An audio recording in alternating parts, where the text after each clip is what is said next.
'Twas the night before Christmas, and all through the house, not a creature was stirring, not even a mouse.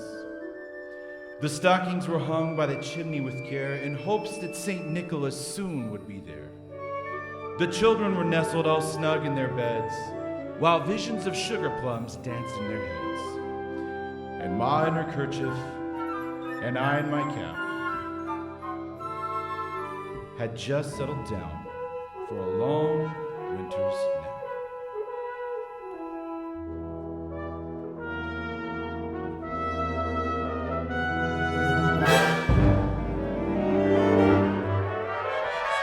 When out on the lawn there arose such a clatter, I sprang from my bed to see what was the matter.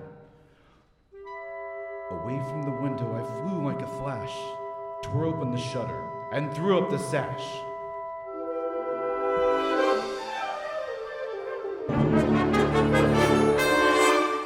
The moon on the breast of new-fallen snow gave a luster of midday to objects below, when what to my wondering eyes should appear but a miniature sleigh and 8 tiny reindeer.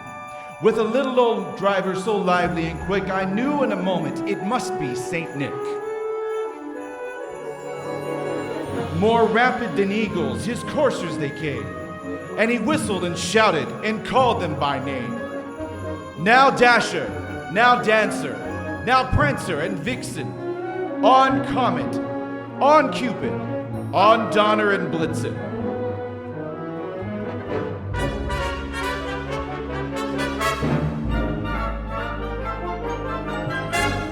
To the top of the porch, to the top of the wall, now dash away, dash away, dash away all.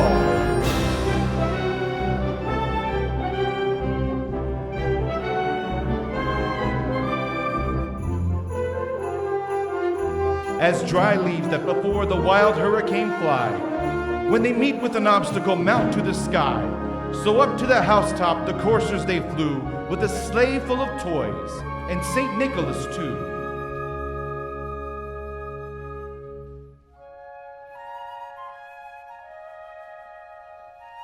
And then in a twinkling I heard on the roof the prancing and pawing of each little hoof.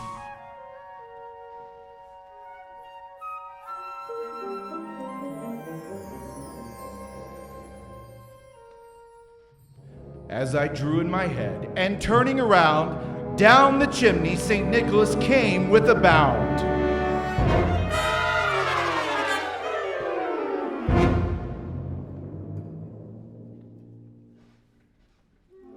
He was dressed all in fur from his head to his foot, and his clothes were all tarnished with ashes and soot.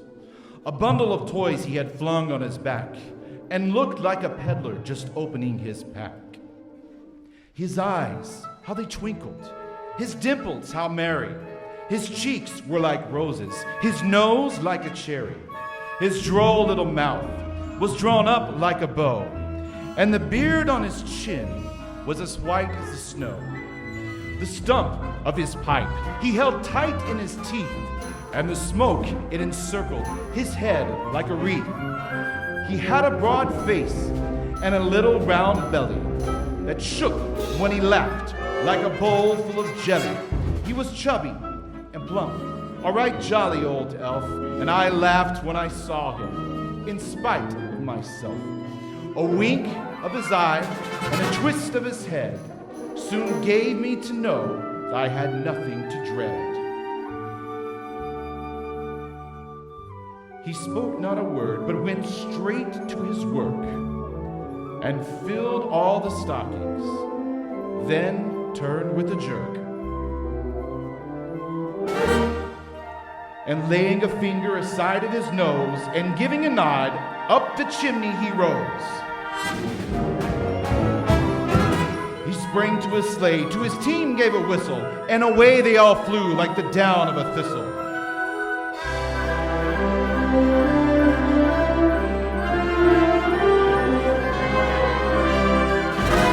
but I heard him exclaim as he drove out of sight, "Happy Christmas to all, and to all a good night."